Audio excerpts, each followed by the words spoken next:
Assalamualaikum warahmatullahi Pak Chandra. Waalaikumsalam warahmatullahi wabarakatuh.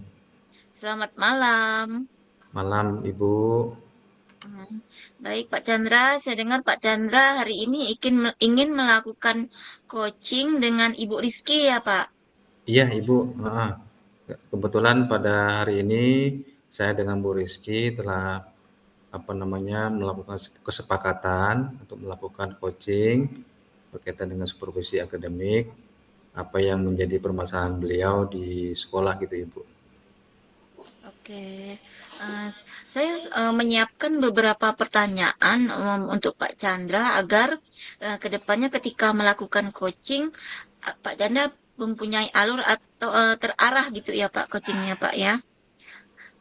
Baik Pak, pertanyaan yang pertama yang saya ingin tanyakan ke Pak Chandra yaitu kompetensi apa yang akan dikembangkan ketika Pak Chandra akan melakukan observasi?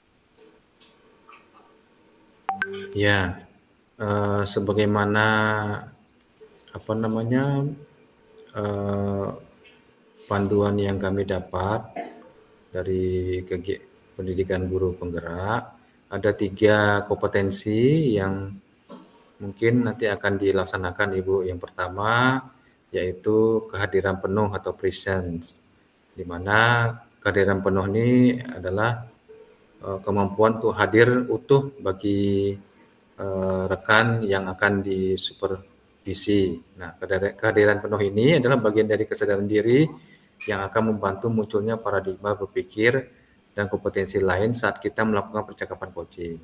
Kemudian yang kedua adalah mendengarkan aktif.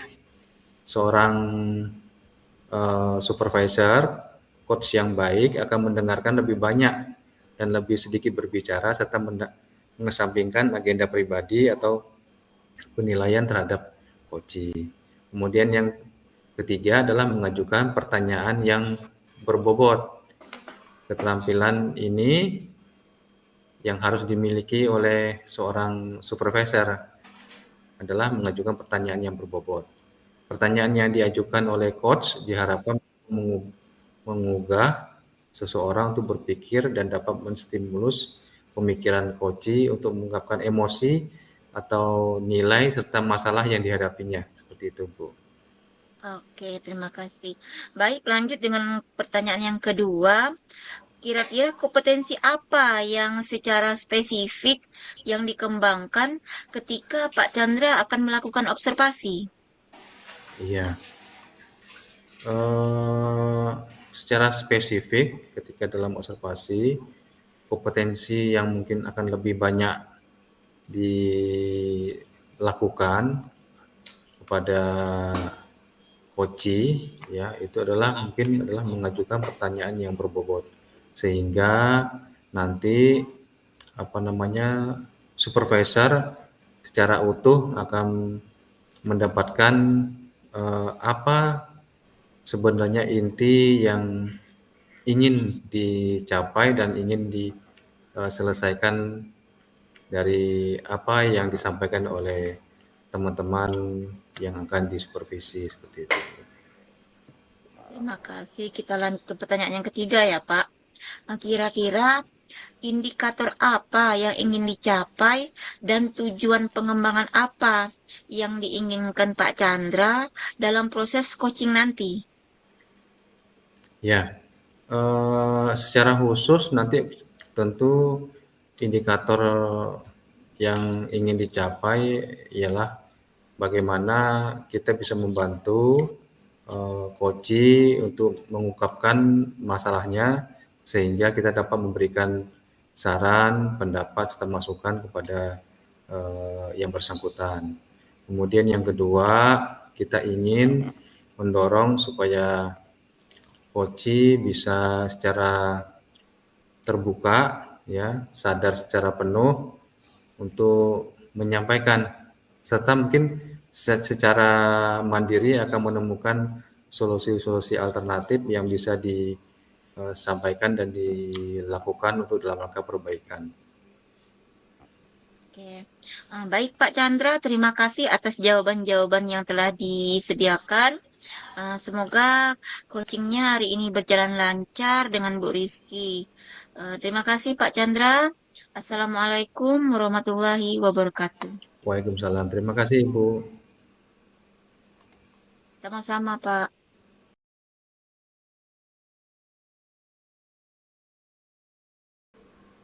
Baik, Assalamualaikum warahmatullahi wabarakatuh. Selamat malam Bu Rizky.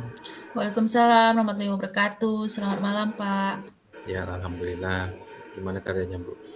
Alhamdulillah baik, Pak. Bapak gimana gak kabar hari ini? Ya, alhamdulillah baik walaupun cuaca dingin dan mendung. Tuh. Lagi musimnya, Pak. Ya. Jadi tadi kebetulan saya bertemu dengan Waka Kurikulum, jadi beliau menyampaikan tadi Bu Rizky ada mencari untuk minta waktu untuk bertemu saya.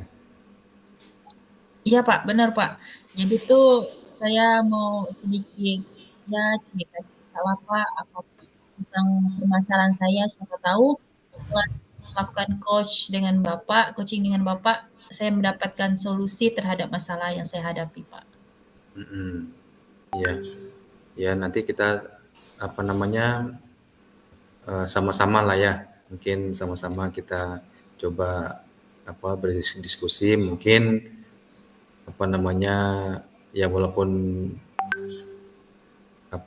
sedikit pengalaman tentu mungkin bisa memberikan masukan dan perbaikan bagi Ibu. Kira-kira apa hal masalah yang ingin Ibu sampaikan?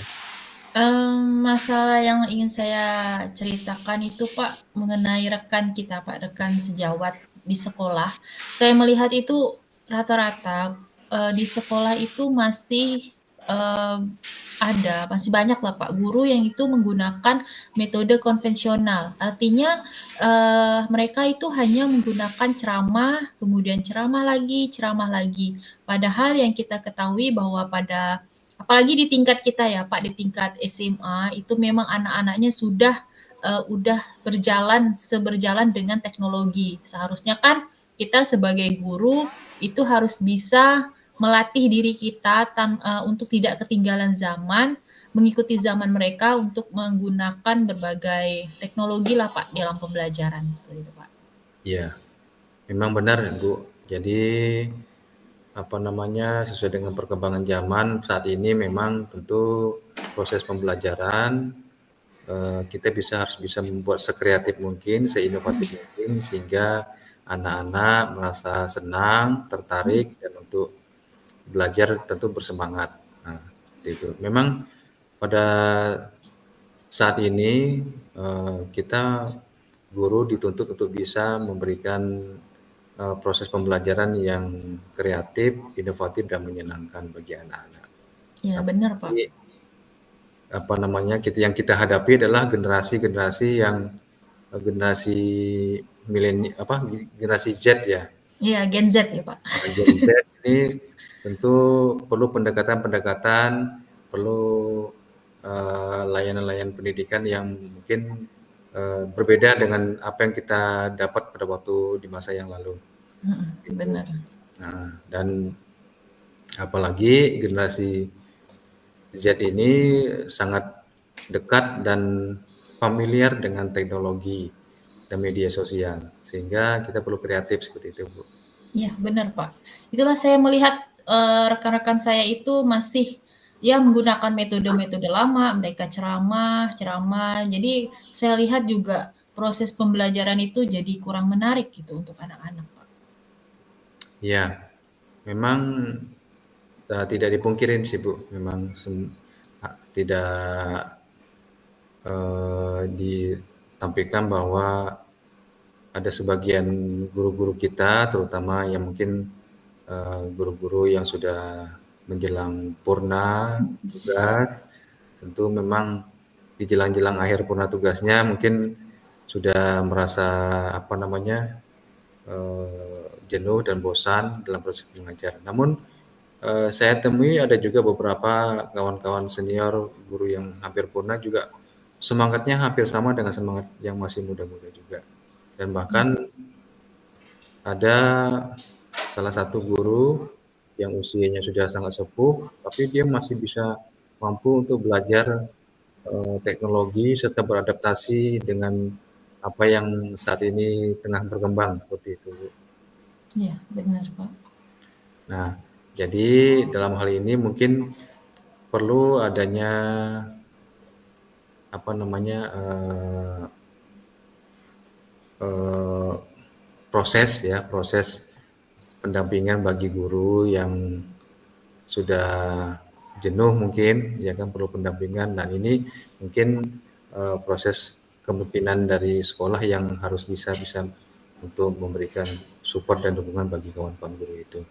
Nah, tentu kita yang masih muda dan masih energik, tentu kita tidak bisa meninggalkan kawan-kawan yang mungkin pada saat ini mungkin dia merasa, oh, untuk belajar hal yang baru mungkin sudah merasa apa namanya eh, apa tidak bisa gitu. Nah, makanya perlu kita bantu, kita dorong supaya mereka tentu senantiasa bisa mengikuti perkembangan yang pada saat ini. Ya, Ya, benar, Pak. Eh, Apalagi di dalam proses belajar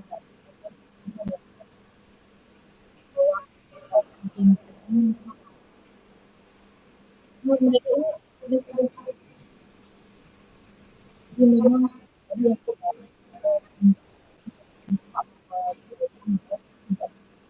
mata-mata sebenarnya itu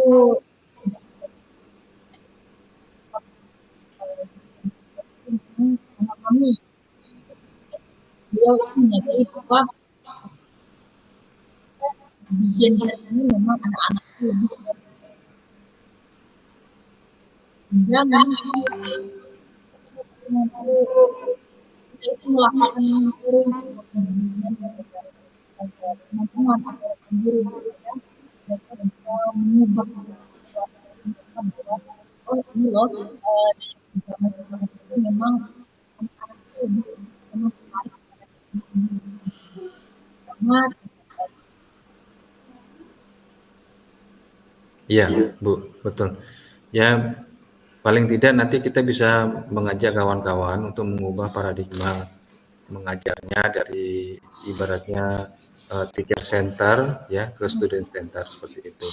Jadi yang awalnya mungkin banyak menggunakan metode-metode klasikal ceramah, tentu secara perlahan mungkin melalui pimpinan sekolah bisa untuk bermigrasi kepada pola-pola pelajar yang siswa sebagai pusat objeknya seperti itu. Nah, ini saya kira bisa perlahan-lahan bisa dilakukan, bisa dikembangkan di sekolah, apalagi eh, di beberapa sekolah sudah disediakan waktu, dan di sekolah juga ada komunitas belajar yang setiap minggu diluangkan waktu bagi guru-guru untuk saling berdiskusi, saling sharing, saling bertukar informasi,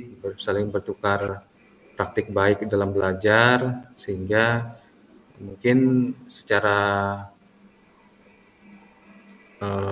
internal mereka bisa bersama-sama untuk melaksanakan ini menjadi program-program atau proses-proses pembelajaran di sekolah itu bersama-sama. Nah, itu. ya benar Pak. Jadi kebetulan juga saya kan sekarang diamanahkan untuk menjadi ketua komunitas belajar.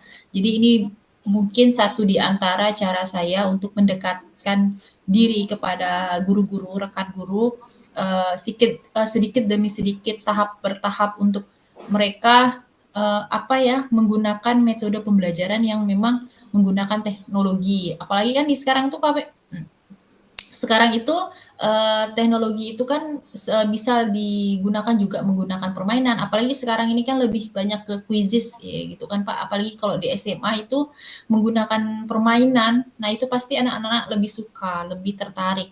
Apalagi kalau kita ini pembelajarannya itu memang di jam-jam rawan. Kita kan tahu Pak, kalau anak SMA kalau udah zuhur itu tingkat berpikirnya udah mulai kacau. Jadi memang kalau sebagai guru kita ya Pak, sebagai guru SMA itu memang perlu menggunakan permainan ini untuk mengatasi kejenuhan mereka kayak gitu Pak. Iya, mungkin salah satu strategi yang terdekat Ibu ya, yang bisa dilakukan kawan-kawan guru yang mungkin ini adalah paling ya bisa memanfaatkan anak-anak untuk bisa melakukan pembelajaran ibaratnya teman sejawat lah seperti itu. Itu paling tidak kita bisa memberikan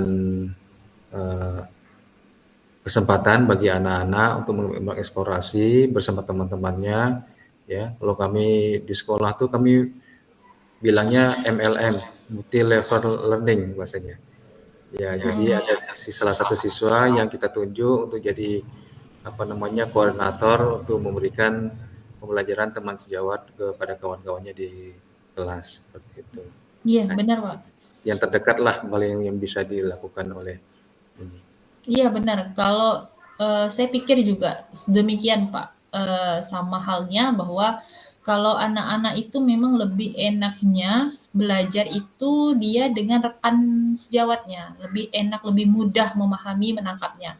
Kalau dengan kita itu mungkin mereka malu atau takut seperti itu kan kadang mereka seperti itu. Mereka ini sebenarnya nggak tahu apa yang dijelaskan sama gurunya, tetapi pura-pura tahu. Tapi nanti saat kita berikan latihan, nah mulai itu kita tahu, oh ternyata anak ini tidak paham. Saya tuh terkadang aneh juga dengan anak-anak. Terkadang saya jelaskan, lalu apakah sudah paham? Paham Bu, paham semua. Nah itu juga menjadi benang merah dari kita semua ya Pak, kalau sebagai guru itu. Apalagi teman saya yang menggunakan sistem ceramah itu seperti itu juga, menggunakan bercerita kepada saya bahwa mereka ini dibilang saat ditanya paham, tapi ketika kita berikan soal itu udah ketahuan, oh pasti ternyata mereka tidak paham gitu kan. Kita baru tahu gitu, ternyata oh mereka tidak paham gitu. Nah memang benar tadi yang dikatakan Bapak bahwa kita bisa menggunakan apa tadi itu Pak, MLM ya Pak. Iya. Itu untuk melatih mereka kan bisa belajar dengan temannya. Betul Ibu. Ya tentu kita memaklumi lah ya teman-teman yang memang mungkin belum terbiasa dengan metode-metode pembelajaran pola-pola yang mungkin terbarukan seperti ini, ya mungkin sudah mulai harus membiasakan diri lah seperti itu untuk mengubah pola-pola pengajaran yang di masa lalu, klasikal yang di masa lalu seperti itu. Dan memang kita maklumi memang kalau sudah tua tuh memang passionnya tuh dia tidak ke situ gitu. Kalau ada ke teman saya di sekolah itu umurnya sudah hampir menjelang pensiun, jadi hal yang dia lakukan di sekolah itu adalah pengen mencari kepuasan diri untuk di masa-masa tuanya seperti itu. Ya, istilah itu untuk cari apa ya Pak ya? Kegiatan gitu ya Pak. Iya betul, gitu. Nah, ya sebenarnya ini mungkin selain bukan cuma kita guru, tapi juga mungkin pimpinan sekolah juga harus bisa memberikan support dan dukungannya. Kan. Pimpinan sekolah yang adaptif, transformatif tentu akan memberikan ruang bagi guru, bagi siswa untuk bisa melaksanakan proses pembelajaran itu sekreatif dan seinovatif mungkin. Nah, seperti itu. Nah, ini peran pimpinan sekolah sangat berperan dalam rangka untuk memberikan transformasi proses layanan pendidikan yang sesuai dengan perkembangan teknologi dan perkembangan zaman saat ini seperti itu. Ya, benar Pak. Memang kalau kolaborasi memang perlu antara kepala sekolah dengan waka kurikulum juga memang perlu dilakukan untuk menyukseskan ini. Gitu. Iya, ya Ibu. Ya, mungkin nanti juga kita akan coba sama-sama diskusikan dengan kawan-kawan yang lain. Semoga teman-teman yang tadi yang masih menggunakan metode klasikal bisa pelan-pelan untuk mengubah paradigmanya untuk memberikan proses pembelajaran yang mungkin lebih baik dan menyenangkan bagi anak-anak. Ya, Bu, ya. Ya, iya Pak. Nah, yalah mudah-mudahan Ibu bisa melaksanakan tugas dengan baik, ya lancar dan apa yang Ibu rencanakan dalam proses pembelajaran bisa diterima anak-anak dan memberikan kualitas mutu hasil belajar yang baik seperti itu, Bu. Ya, terima kasih ya Pak atas pencerahannya hari ini. Saya Ya, sudah tahu apa yang akan saya perbuat selanjutnya. ya, Bu. Terima kasih. Mudah-mudahan Ibu sehat ya, Bu ya. Terima kasih. Ya, Wassalamualaikum warahmatullahi wabarakatuh. terima kasih Pak. Waalaikumsalam warahmatullahi wabarakatuh.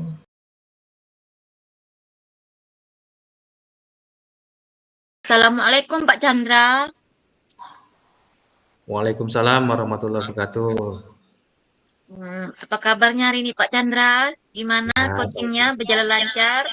alhamdulillah sehat Ibu. Tadi saya bersama Ibu Rizky telah melaksanakan kegiatan coaching di mana Bu Rizky menyampaikan beberapa masalah berkaitan dengan teman sejawatnya yang masih menggunakan metode klasikal ceramah di kelas yang sepertinya menurut beliau anak-anak menjadi jenuh dan bosan seperti itu, Bu. Oke. Kira-kira sudah dapat solusinya Pak, Bu Rizky? Ya, jadi tadi secara detail Bu Rizky menyampaikan bahwa memang kondisi guru-guru yang menggunakan proses pembelajaran klasikal yang ceramah itu memang rata-rata adalah guru-guru yang sudah menjelang purna tugas. Nah, sehingga perlu dilakukan pendekatan, kemudian komunikasi yang baik sehingga nanti kawan-kawan ini bisa kemudian merubah paradigma pembelajarannya dari teacher center menjadi student center sebagai pusat proses pembelajarannya. Oke, baik Pak Chandra. Untuk kita mengevaluasi tentang coaching tadi Pak Chandra, saya akan memberikan pertanyaan lagi ya Pak Chandra ya. Boleh Bu, Baik, silakan. yang pertama yang saya ingin tanyakan, apa saja yang sudah dilakukan Pak Chandra ketika melakukan coaching terkait indikator ketercapaiannya Pak Chandra? Iya, tadi secara tidak langsung saya dengan Bu Rizky itu melakukan proses coaching menggunakan alur Tirta yang dimana diantaranya itu Bu Rizky menyampaikan tujuan apa yang ingin disampaikan dan apa yang ingin menjadi tujuan dari proses pendampingan coaching ini. Kemudian yang kedua, saya sebagai supervisor atau ini memberikan atau menggali informasi melalui identifikasi hal-hal yang permasalahan yang dihadapi oleh Ibu Rizky. Kemudian dari hasil coaching ini, kemudian kami mendorong Ibu Rizky untuk bisa membuat sebuah rencana aksi, yaitu rencana agar apa yang menjadi masalah Bu Rizky itu bisa selesaikan atau mendapatkan solusi yang baik. Dan terakhir adalah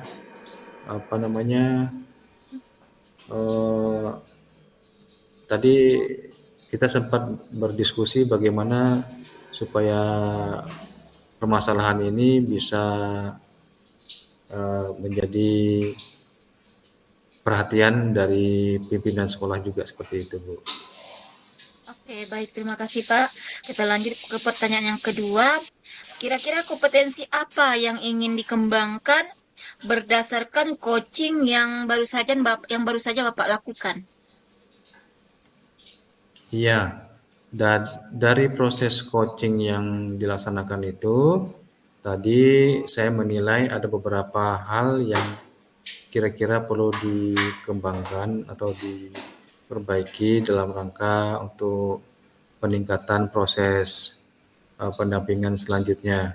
Yaitu yang pertama, eh, kami ingin agar eh, guru yang disupervisi tentu bisa memberikan